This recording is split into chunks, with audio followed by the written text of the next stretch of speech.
Do you want to interview me?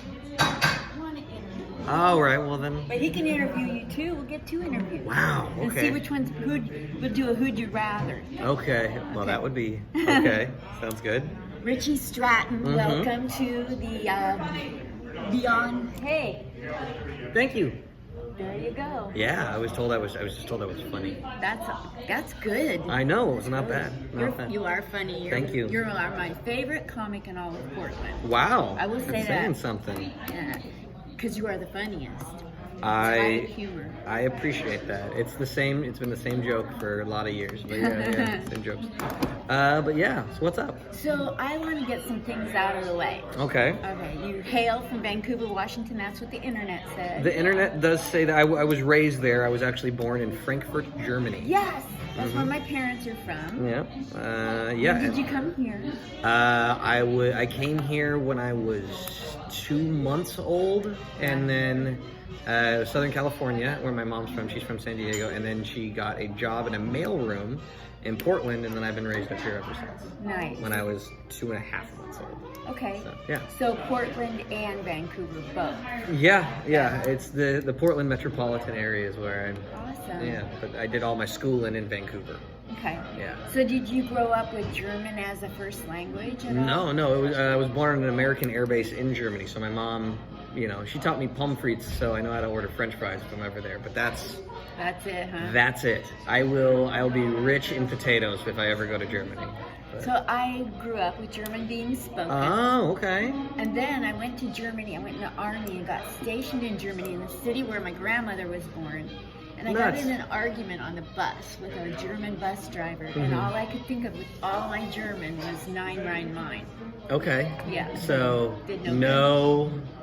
What is it? Nine Rhine? Nine, Rhein, Mine. I was trying to get to the air base. Sure. And they were taking me to the Frankfurt airport. Oh. And I was like, Nine, Rhein, Mine came to mind. And Nine Rhine. What does that mean? It means This no. is not the Not. Rhine Mine I want to go to. This is the Rhine Mine you want me to go to. I'm not going to that one. Okay. Yeah. Cool. Yeah. I gotta go. Eventually, I should probably visit my birthplace, but I just haven't Yeah. because I'm a homebody now. So was Rhine Main Air Base the one that you're talking about in And Frankfurt? I'm assuming. I don't know. So you've been in comedy for 17 long years, and you're Yeah. smooth as all get out on stage. Sometimes I get flustered recently, but yeah. So let's go back to like your first times, the uncomfortableness, the mistakes you've made, what you'd like to say. Oh, yeah. And it's Well, a journey there, no short.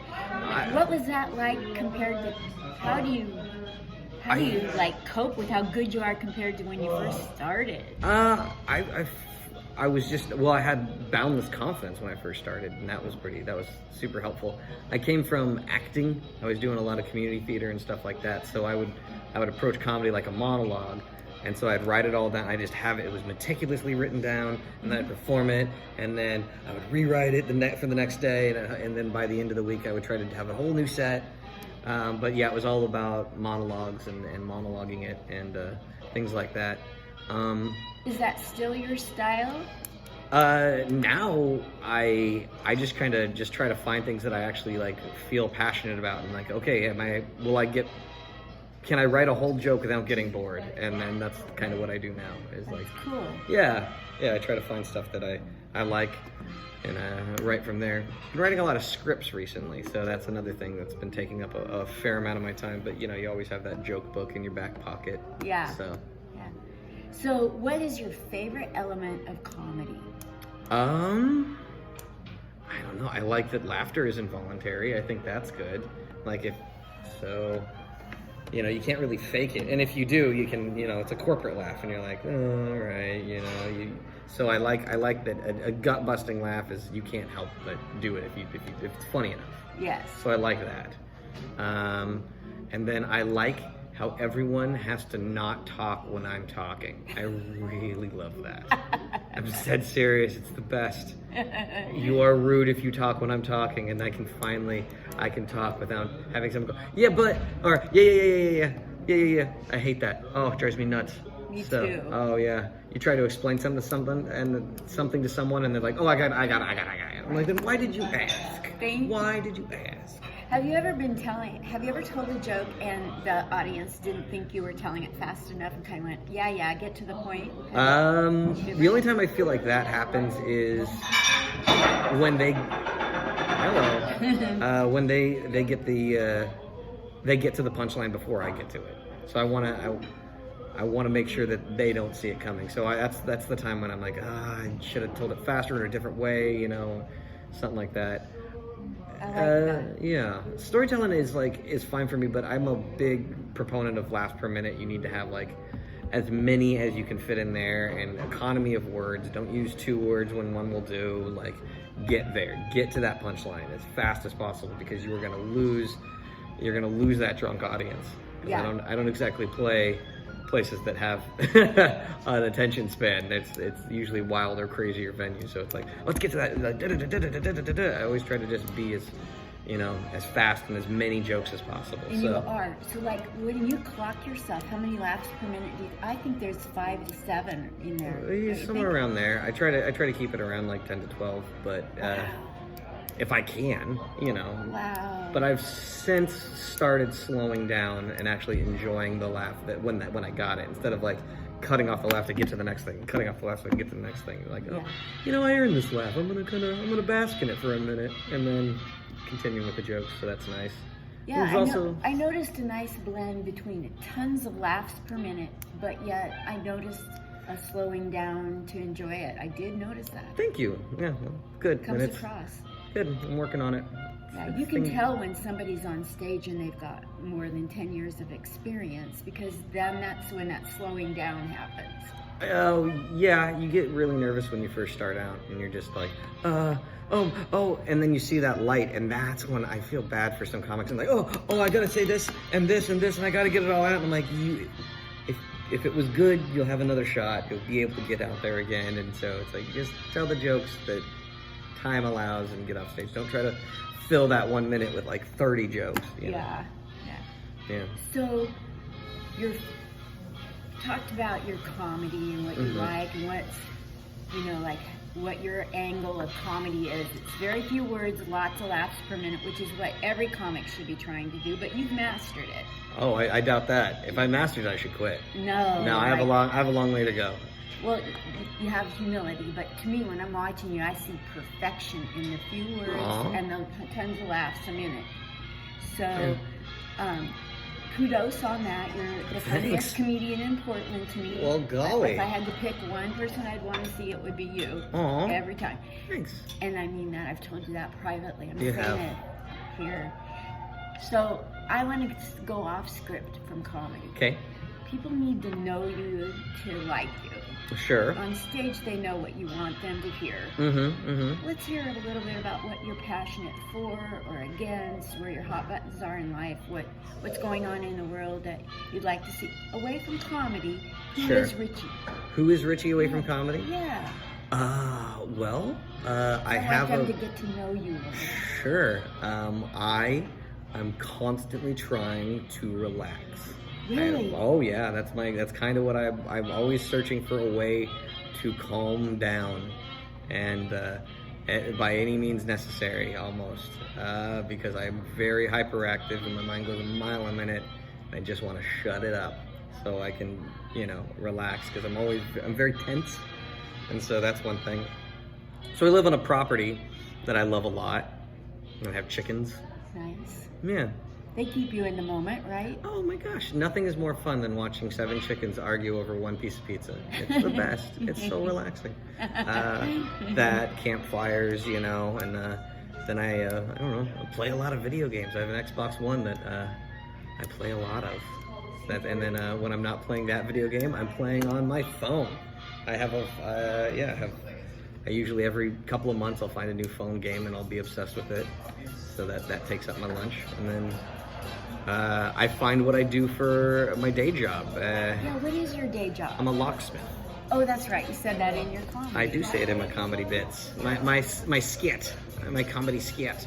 And I've been doing that since I'm 18, and I also find that very calming and very rewarding, helping people. So, You know what I like? I work with jewelry, which is working with metal, and you work with metal with keys. And Keys and pins and stuff. You can't really tell metal what to do. So No. if somebody comes in and says, make this key, and it doesn't fit your machine calibrations, or it says do not duplicate. I mean, there's certain things that the keys, the metal, the machine say no. Yeah. And I like that. I think it's pretty fun. I love it when people, because it's a daily thing. People come in and they'll hand us a do not duplicate key, and they'll try to get around it or like put something over it. Like, we know what a do not duplicate key looks like, but they'll always cut the engraving. Oh, they'll do all sorts of stuff, and I'm like, that's a do not duplicate key. And then sometimes people are like, it's not illegal if you copy that. I'm like, yeah, but it's really fucking unethical, so I'm not doing it. But yeah, it's really amazing what people try to get away with and stuff. Like one guy, it was so obvious he just stole a car, and he's like, can you make a key to a car? I'm like, yeah. He's like, okay. All right, I don't have a car. I don't have the title. Do I need a title? I'm like, you do now. I mean, you're trying to make me an accomplice to something bad. Yeah. So it's like not gonna happen. Not gonna happen. But yeah, that's very calming. I don't know. Other than that, script writing has been a joy in my life for the past like 5-6 years. Writing some scripts that we're trying to get published. Got picked up, didn't they? I do the Guignol Fest, the 72-hour horror film fest, and that's more like a competition that you have to make a film in 72 hours. I've done that for like 8 years now. Wow. Yeah, and so I have 7 films, and then there's 1 year where I helped on another team. But my team is called Team Watch Pot. Woo! Team Watch. Watched Pot. Team Watch. Like a watched pot never boils. We are Team Watched Pot. And when's the next competition? Next October. We won Best Makeup Effects this year for our short film Sweet Angel. Nice. Yeah. And what city does that happen in? Here. It happens, we got it like 2 weeks ago, and then last week it premiered with a bunch of other films. So it's a fun little thing. It's a fun little crew that gets together, and everyone has their team, and we all compete. And so, like, you get the parameters right then and there. So it's kind of like have you ever done the 48-hour film fest? No. Same deal. It's the same kind of deal, but basically, 72-hour horror film fest, which is my favorite, is you get a line of dialogue. You draw around like 10. You get a line of dialogue. You get a character name. Thank you. Thank you. Woo! Happy belated birthday to you. So where we're at? Line of dialogue. Oh yeah, all the God, time. I'm following him. Forget social media. He does this. Oh, I would love to forget social media. Oh, I wanna disconnect, unplug if I could. Yeah. Yeah. It gets old. It is. So. But anyway. If there was one protest that you could cause to happen, like stop with the craziness. You can be funny with this answer, or you can come up with something like, why aren't they protesting and being sarcastic? Why don't they protest? A real answer. Gosh, I kind of like Occupy. Occupy was fun. I like that, where if you get a bunch of people and they're in a designated spot. That sounds wonderful. A spot I can avoid. Yes. I'm very apathetic as a person. There are things I feel passionate about, but I feel that you can do it in another way other than just, screaming and shouting and I don't know, getting too. I like it when they're all in one spot, but when they start marching and this is not the Rose Parade. Occupy is perfect. That's exactly what you want to do. Find a spot, go there. I like it when people camp in front of City Hall when they're upset about stuff. Stay in one spot. Protesters, like strikers that you're in front of the building. It's perfect. Yeah. When you start marching around and like, oh, we're gonna go take over the highway. I'm like, why? Everybody that you're pissing off might also agree with your cause, and you're just making it horrible. I don't know. I feel if you want to do something, I can pick locks. So I mean, if I wanted to mess something up, I could. So. Yeah. Thank you so much. And so you're on Facebook. I am. Richie Stratton. Richie Stratton with an I-E, R-A-C-H-I-E. Stratton, S-T-R-A-T-T-O-N. And your Twitter handle's a little bit different. I think it's got a middle initial in it. Is it Richie G. Stratton? I think so. Oh, neat. All right. And then where else are you found? You can find me on the Twitter, the Instagram, Richie Stratton. It's all Richie Stratton, but yeah, Instagram. I think if you want to follow me on On my my Xbox account, I am Max Potty Mouth. So if you want to play video games with me, we are free to do that. I'm currently playing Gears of War 4. Whoa. Yeah, so. Alrighty, well, that's it. You heard it here, folks. Now, come on down to Harvey's. He's going to be here 10 o'clock tonight, 7:30 and 10 Saturday, and 7:30 Sunday. Cool. He's a Portland native. I am. You know, he's here a lot, but he's killing it this weekend with Jeff Richards. I'm telling you, get on down here. Bye, everybody. Bye. Great.